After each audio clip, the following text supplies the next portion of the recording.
ya hemos mostrado un par de escenarios en los cuales hemos podido detectar planetas o evidencia de planetas alrededor de estrellas jóvenes, pero ya para encontrar planetas solitos, ya cuando la estrella es madura, ¿a qué limitaciones nos enfrentamos? Pues como para abrir un poco la próxima clase, que es exoplanetas.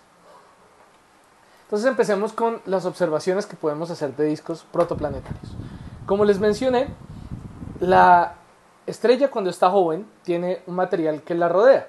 Como se pudieron dar cuenta en las imágenes anteriores, muchas veces la estrella en sí misma no se ve, por lo menos en luz visible, y cuando miramos en luz infrarroja, a veces lo que más se ve es el disco que la misma estrella. Aquí es lo que estamos viendo, es un espectro, longitud de onda en el eje X, en el eje Y tenemos flujo, y lo que tenemos en la línea azul es lo que yo espero que sea la emisión de la estrella, si la estrella estuviera solita. Esto es, digamos, una expectativa teórica de lo que debería estar brillando la estrella, y los puntos rojos son los puntos reales, las observaciones reales a diferentes longitudes de onda. Entonces, claro, a longitudes de onda muy cortas, lo principal que vemos es la estrella, ¿no? O sea, en el visible y en el ultravioleta, se podría decir que sí estamos viendo la estrella, ¿no? En esta observación particular. Pero si nosotros consideramos también el objeto que lo rodea, que es todo este disco de material que tiene al lado, pues ese objeto también brilla en el infrarrojo cercano, en el infrarrojo lejano, y brilla también en longitudes de onda, como se pueden dar cuenta, cercanas a los milímetros, ¿no? Esto ya es más casi que ondas de radio, o sea, infrarrojo cercano, infrarrojo lejano, y milímetro y submilímetro. Entonces yo me podría hasta sorprender, porque diría, oiga, el flujo que yo veo del disco o del material que rodea la estrella es mayor que el de la estrella.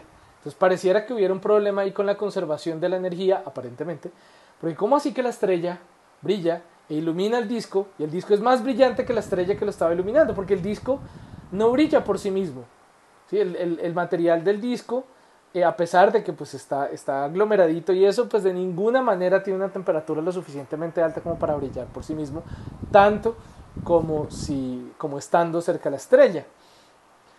Entonces hay una aparente contradicción, ¿sí? Este flujo que vemos acá, que es el flujo real, es más alto en infrarrojo que en el visible y en longitudes de onda corta en general. La explicación es porque la energía, eso hay que recordarlo, la energía, según Planck, la energía de cada fotón depende de su longitud de onda, de su frecuencia, y es directamente proporcional a la frecuencia. Entonces, un fotón de onda corta lleva más energía que el mismo fotón de onda larga. Entonces, si yo quiero mirar esencialmente cuál es la longitud de onda que más energía está generando, pues entonces yo tengo que hacer esta multiplicación, este producto por la frecuencia, para poder compensar ese efecto. ¿Listo? El flujo por la frecuencia. Y de esta manera construimos una manera de visualizar el espectro que se conoce como la distribución de energía espectral, con la cual yo ya tengo más claro dónde estamos teniendo más energía, de dónde estamos recibiendo más energía. Entonces claramente ya me doy cuenta al compensar por esto que acabo de mencionar, entonces que de donde más energía nos está llegando es de la estrella, y la energía que nos llega a longitudes de onda más largas claramente es energía reprocesada, o sea que ha absorbido el disco, el material circunestelar, y ha reemitido en longitudes de onda, infrarrojo cercano, infrarrojo lejano y submilimétrico. ¿Listo? Entonces ya con eso podemos tener una mejor idea de lo que estamos observando.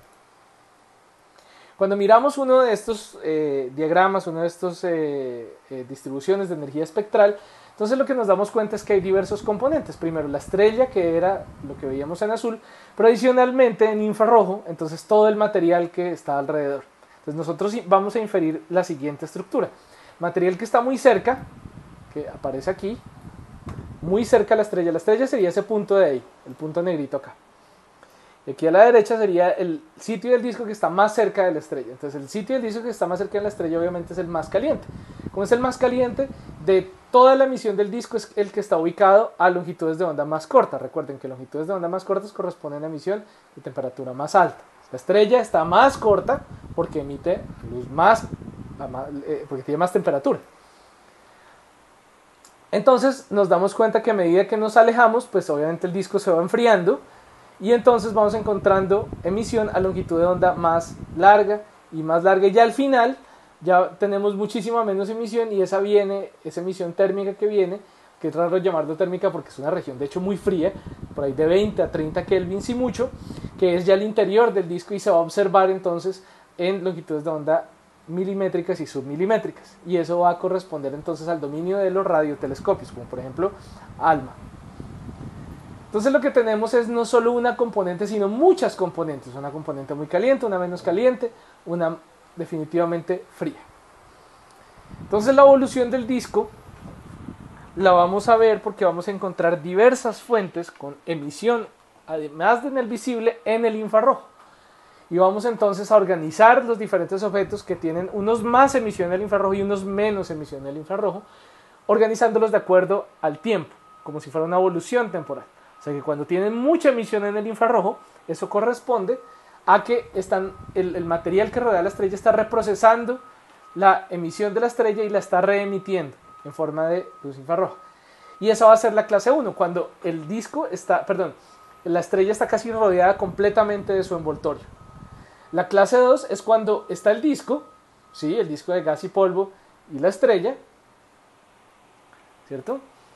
Y aquí, ya en la clase 3 es cuando ya prácticamente no queda nada, el exceso en infrarrojo es muy pequeño, ¿sí? Lo que se hace es comparar el exceso en infrarrojo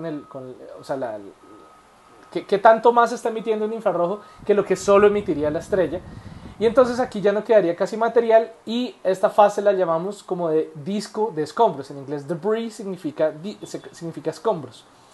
Y esta es la famosa clasificación de Lada para estas estrellas jóvenes. ¿Listo? Entonces la estructura tridimensional que nosotros podemos reconstruir a partir de la distribución de energía espectral es, bueno, primero, pues obviamente un borde interno, no muy caliente, la superficie acampanada caliente, esa acampanada definitivamente, es acampanada porque se va expandiendo, a medida que me voy alejando el disco se va expandiendo, hay razones termodinámicas detrás de eso, y entonces claro, la superficie caliente está siendo iluminada directamente por radiación dura, o sea, de alta energía, de longitud de onda corta, y por lo tanto todo el material, todo el gas que está ahí es atómico o ionizado, o sea, no es posible armar moléculas porque llega la radiación y pum, me las parte, ¿sí? O está un átomo con sus electrones y llega también radiación ionizante y pum, le quita los electrones. Entonces principalmente va a tener gas atómico ionizado. Más al interior del disco, entonces vamos a tener temperaturas agradables, ¿no? Ya no tan extremas como las que tendríamos en la superficie. Y lo que lograríamos sería un balance entre la cantidad de energía que llega en términos térmicos y pues el tipo de actividad química que yo puedo tener. Entonces voy a poder ya formar ahí moléculas. Puedo tener química molecular sin que se desbarate la molécula por la radiación. Y más internamente, ya la parte más fría, donde no entra la luz definitivamente, o no entra prácticamente luz, entonces vamos a tener que esas moléculas ya no van a estar en fase de gas, sino van a acumularse sobre los granitos de hielo, de polvo, perdón. Y pues vamos a tener menos temperatura aquí en el interior, como les decía, unas temperaturas que si mucho subirán por ahí a 80, 100 Kelvin. Algo importante que podemos observar en estos discos cuando miramos la distribución de energía espectral, especialmente de los discos ya más viejitos, más evolucionados, ya casi desaparecidos, lo que nos encontramos es que hay una gran cantidad de variedad en cuanto a las formas de esos discos. Por ejemplo, miremos la línea punteadita. La línea punteadita me indica la emisión de un disco de escombros ya viejito. Y fíjense que las demás líneas indicarían que hay emisión a estas longitudes de onda de acá. Mientras que la línea punteada nos muestra que no hay emisión en esas mismas longitudes de onda. O sea que donde yo esperaría ver luz, no estoy recibiendo luz. Eso significa que yo tengo que ir a preguntarme, bueno, ¿y esa luz de dónde era que venía? ¿A longitudes de onda cortas en el infrarrojo, al infrarrojo cercano? La respuesta, si me acuerdo, si devuelvo el video un par de minutos, es de la parte más cercana del disco a la estrella. Entonces, ¿qué puedo inferir? Pues debe ser que ahí no hay nada. Entonces, por eso ustedes ven este diagramita y encuentran que donde debería estar el borde interno del disco está mucho más alejado. ¿Sí? Porque lo puedo inferir a partir de la distribución de energía espectral, aún si no estoy viendo, o sea, mi resolución no es suficiente para ver toda la forma del disco. Yo puedo inferir cuáles partes del disco están y cuáles no están a partir del tipo de luz que me está llegando. ¿Sí? Por ejemplo, aquí, la que está raya con puntos, entonces ustedes ven que la emisión a longitudes de onda un poquito intermedias no está, es mucho más baja que para los anteriores. ¿Eso qué significa? Longitud de onda media es la parte externa del disco, no la parte aquí interna lejana, no, la parte externa del disco. Entonces significa que esta parte acampanada no está aquí. ¿Se dan cuenta? Y corresponde entonces a menos emisión a longitudes de onda intermedias que los demás ejemplos. Entonces de ahí puedo inferir una gran cantidad de cosas, aún sin ver directamente la distribución espacial, la distribución angular de los discos. ¿Listo? Bueno, entonces ya cuando los discos están viejitos es que se ponen interesantes, digamos. Y digamos, es curioso porque son ya objetos patológicos, todos van a ser un poquito diferentes. Y yo lo que puedo hacer es, por ejemplo, ya con ciertos discos, tomar imágenes directas de esos discos si tengo la resolución suficiente y observar a diferentes longitudes de onda. Entonces en esta imagen estoy viendo uno de estos discos llamados discos transicionales porque ya están de salida prácticamente. Y en amarillo, o sea, con alto detalle, nosotros lo que vemos es una imagen en infrarrojo cercano donde estoy rastreando el polvo pequeño, micrométrico. Y entonces ese polvo micrométrico yo veo que, bueno, tiene ciertas subestructuras, o sea, el amarillito tiene como ciertos brazos, es verdad, y como ciertas estructuras alrededor de esta estrella, pero esencialmente está distribuido alrededor del disco, de la estrella. ¿Sí? O sea, tengo polvo pequeño en todo el disco, no hay problema.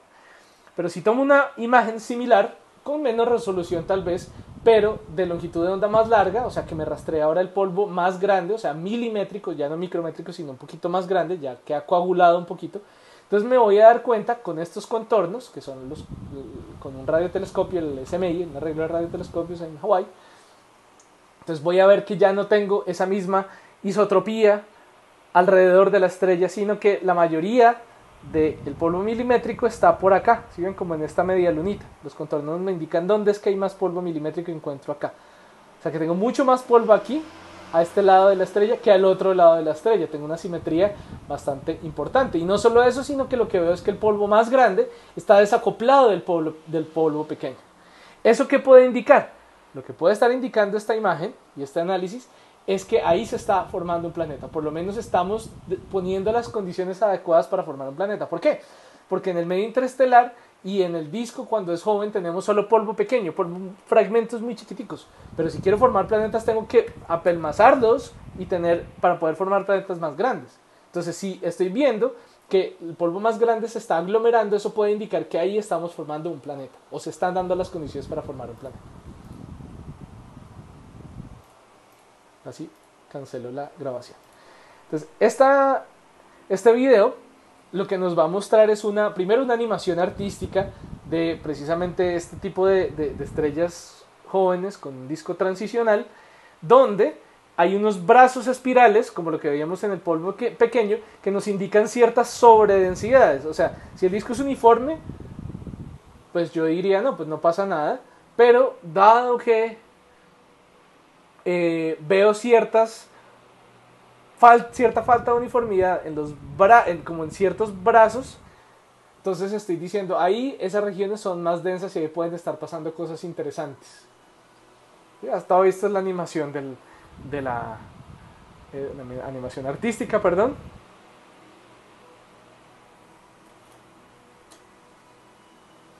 Y se va a superponer sobre la imagen real. ¿Sí? Es una imagen parecida, un objeto similar al que acabamos de ver, donde vemos brazos espirales en el disco circunestelar. La estrella no se ve porque está tapada, porque si no saturaría la detección. Está la órbita de Plutón a escala. Y entonces efectivamente esos brazos van a ser espirales y van a formarse esencialmente por las mismas razones que se forman los brazos espirales ¿en qué? En la Vía Láctea. O sea, son sobredensidades, son lugares donde hay más material que en otros. Y eso se puede generar por diversas razones, entre ellas ondas de presión. Bueno, esta es una de las primeras imágenes directas de un disco circunestelar alrededor de una estrella joven muy famosa llamada Beta Pictoris, que tiene de hecho no solo un disco, sino como dos disquitos, ¿sí? Y tiene ya, también se le han detectado planetas, pero esta es de las primeras imágenes donde no se ve la estrella, lo que se ve es la luz dispersada por el material alrededor de la estrella, ¿sí? Beta Pictoris ya es una estrella, digamos, entrando a su madurez, entonces este es un disco ya más bien como de escombros, no tiene tanto gas. Y más recientemente ya hemos podido encontrar una gran cantidad, pero enorme cantidad y diversidad en estos discos formadores de planetas. Uno de los más famosos es HL Tau, lo tenemos aquí, dado que es un disco que se observó con ALMA, observando a longitudes de onda largas, digamos, cerca milimétricas, donde lo que se rastrea, como les dije, es la parte interna del disco, la parte que está fría. Y se observa entonces que no es uniforme, sino que hay como huecos, ¿sí? Como huequitos, como cavidades aquí, que cubren ciertas órbitas. Y se compara, por ejemplo, con la órbita de Neptuno, ¿sí? Entonces posiblemente en estos huecos están pasando procesos de acreción que están formando planetas, ¿sí? Es muy posible. Posiblemente no, también pueden ser simplemente ondas de presión que están causando esas sobredensidades, pero posiblemente estamos teniendo planetas formándose aquí en el interior, ¿sí? Tenemos también otras imágenes donde se rastrea, por ejemplo, un disco con un hueco en la mitad, y el hueco en la mitad puede significar que ya en el centro se están formando varios planetas, ¿sí? Este es un disco también muy famoso, el disco de la estrella TW Hydra, donde se ve un hueco, una cavidad en el disco del tamaño de una unidad astronómica, recordando que una unidad astronómica es la distancia de la Tierra al Sol, o sea, posiblemente un planeta a una órbita similar a la de la Tierra. Y también estos anillitos que se ven aquí son también posiblemente causados por planetas que se están formando en esas cavidades. También se ven este tipo de fenómenos donde ya la estrella no se ve tanto, pues digamos porque está tapada, ni el disco se ve tanto, pero se ve un pedazo de material que es anisotrópico, que es vemos como este bananito acá. Eso es como una densidad mayor de material aquí alrededor, donde seguramente está formando un planeta en el interior y está arrastrando todo el material así en su órbita. Este es más parecido a los que, si no estoy mal, es el mismo que mencionábamos hace rato, con brazos espirales, pero de todas maneras ya es muy común. Este otro también, bien interesante, con dos huecos, uno aquí en la mitad, otro acá, y también vemos que es más denso de un lado que del otro, lo cual también puede indicar actividad de acreción planetaria, de formación planetaria. Estas son imágenes ya no en longitudes de onda tan largas, sino ya mucho más cortas, donde ya se ve más el gas, que son tomadas en infrarrojo cercano medio, con el VLT en Chile, de diferentes discos protoplanetarios, donde lo que estamos observando es la forma que tiene el gas en diferentes tipos de discos, ¿sí? Y se puede ver la estructura perfectamente, se puede ver exactamente cómo es la estructura de estos discos protoplanetarios, ¿sí? Como por ejemplo esta acá, esta me encanta, me parece un diablo, ¿no? Como con esta formita así acampanada por ambos lados. Esto se ve directamente la iluminación de la estrella sobre esta parte del disco, ¿sí?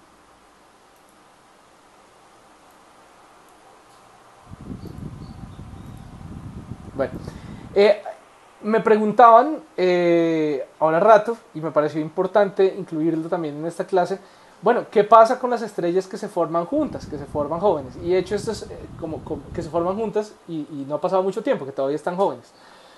Entonces lo que va a ocurrir es que van a haber diferentes grupos, se llaman grupos móviles, que son asociaciones de estrellas que claramente son jóvenes, como las que veíamos la vez pasada, por ejemplo, de de Escorpio a Cruz, diferentes grupos de estrellas que se forman juntas y tienen edades parecidas.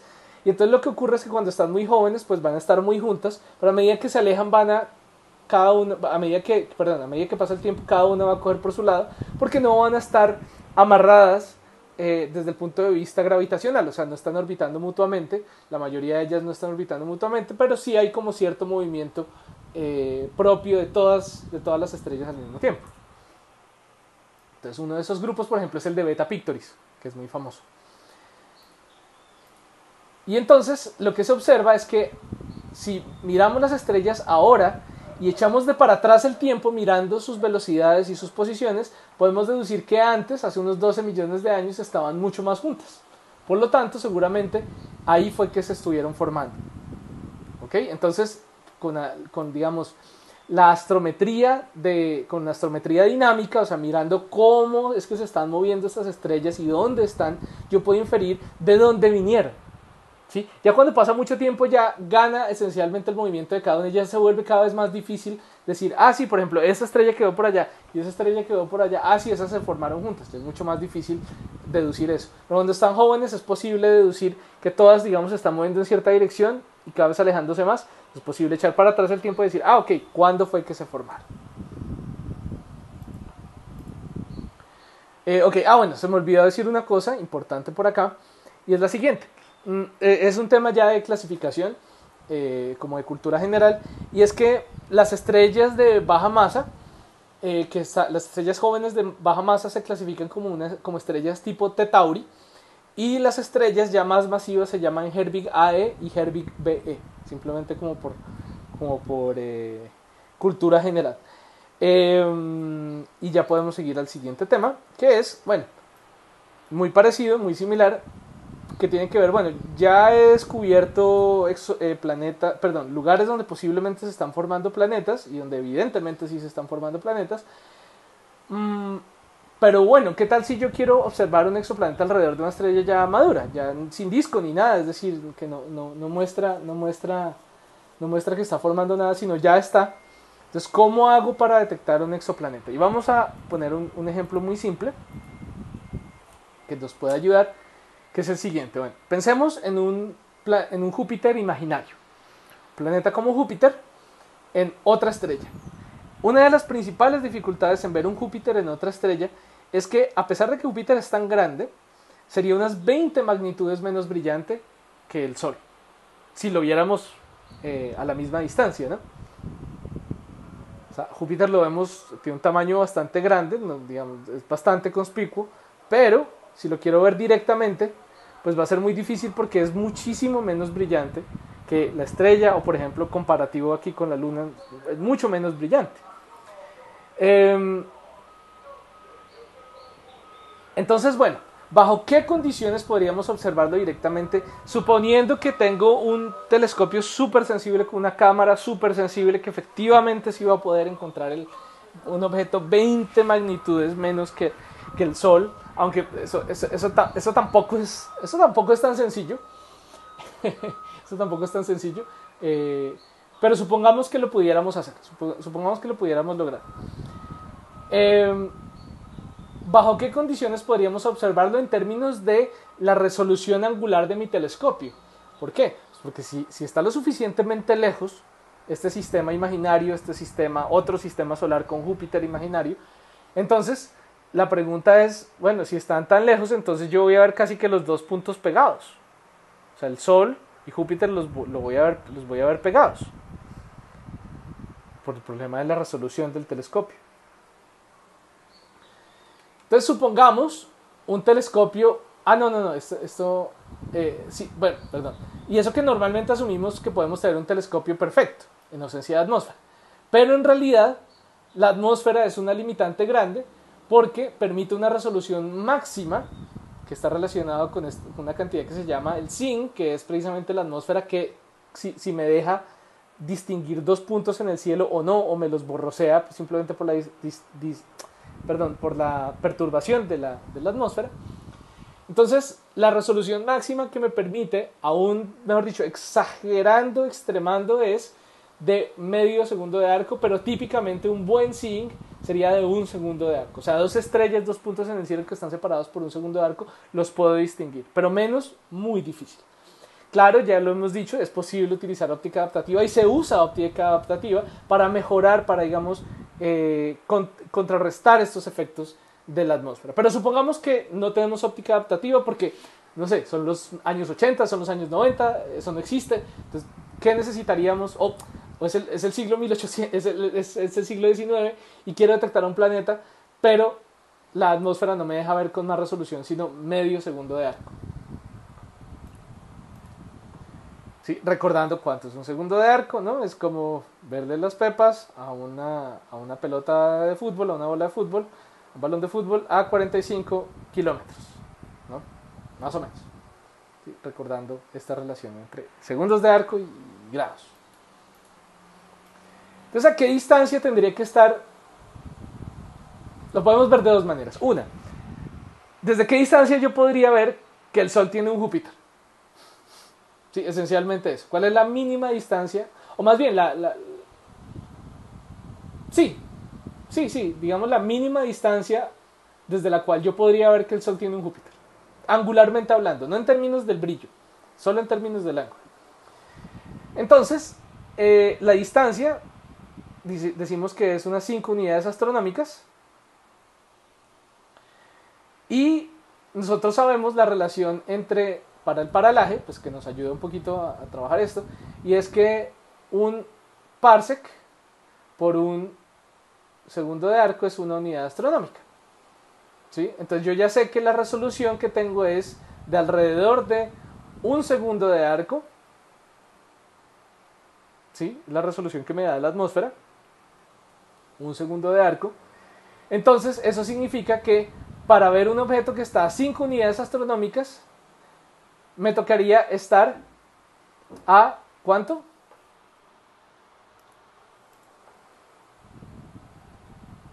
Entonces hacemos aquí las cuenticas. Me tocaría estar a 5 parsecs de distancia, ¿sí? Para poder ver ese Júpiter. Mínimo. Si estoy más lejos, no la logro. ¿Listo? Entonces, esta distancia no es muy grande. 5 parsecs es ¿cuánto? Como 15 años luz. Entonces, ¿cuántas estrellas hay a menos de esa distancia? De hecho, no son muchas. Que tengan Júpiter. Muy difícil. Entonces, claro, se vuelve muy difícil porque muy pocas estrellas están a esas distancias. Y entonces necesito tener una observación extraordinariamente buena para encontrar a Júpiter. Obviamente, si ya pensamos en términos del tiempo de exposición y el seguimiento que necesito para poder detectar un objeto 20 magnitudes por debajo de las estrellas, también es complicado. Entonces, estos son los retos observacionales para detectar otros planetas, por lo menos de manera directa. Nos vamos a dar cuenta en la próxima clase que la mayoría de métodos para encontrar planetas extrasolares son métodos indirectos. Es posible tomar imágenes directas, sí. Se necesita óptica adaptativa para poderlo lograr. En otros casos, la detección es completamente indirecta. Por diferentes casos, por ejemplo, viendo el movimiento de la estrella o detectando el movimiento de la estrella, por ejemplo, con el efecto Doppler, o sea, en el espectro, o, por ejemplo, observando un tránsito de algún planeta, o sea, como si fuera un eclipse, o mirando, por ejemplo, el efecto de microlensing gravitacional. Eso es otra manera como se encuentran planetas extrasolares. También recientemente se hizo a través de ondas de radio a bajas frecuencias. Un amigo mío, un compañero mío del doctorado, publicó un artículo muy bonito recientemente sobre eso. Pero es por lo general de manera indirecta. Son muy poquitos los planetas extrasolares detectados a través de imágenes directas, o sea, que se vea la pepa del planeta dando vueltas alrededor de la estrella. Eso es muy difícil, y por eso los primeros astrónomos profesionales, siglo XIX, la mayoría en el siglo XX, no lograron encontrar planetas extrasolares aun cuando los buscaron por todos lados, porque simplemente no, la técnica no daba para encontrarlos. Y aún así, aún ahora tenemos muchas dificultades técnicas para encontrar planetas extrasolares. Ya con esto dejamos por ahora. La próxima clase ya entramos mucho más de lleno en la detección de planetas extrasolares y los instrumentos que se utilizan.